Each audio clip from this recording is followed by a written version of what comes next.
আসসালামু আলাইকুম প্রিয় বন্ধুরা, আমি একটি লাউয়ের মাচার নিচে দাঁড়িয়ে আছি।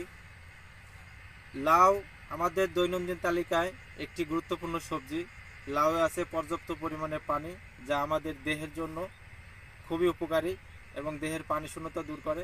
পাশাপাশি লাউয়ে ক্যালসিয়াম এবং ফসফরাস থাকায় আমাদের দেহের যে ঘামজনিত সমস্যা হয়ে থাকে, যে লবণের ঘাটতি হয়ে থাকে, সেটা এই লাউ খেলে আমাদের পূরণ হবে।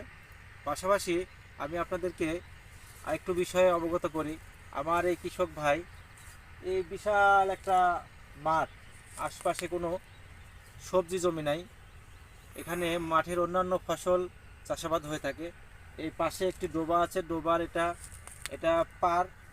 এই পাড়টাকে তিনি আমি ভাবি যে এত সারা স্রোত পার সুন্দরভাবে করবি। ব্যবহার করছেন, যা বলার মতো নয়। আমি ভাবি যে সারা স্রোত পার তিনি করবি। তার যে পাড়ের মধ্যে যে পরিমাণ মাছা করছেন, তাতে অসংখ্য লাউ ধরে আছে। এতে আমি আশা করি আমার এই কৃষক ভাই অনেক লাভবান হবেন।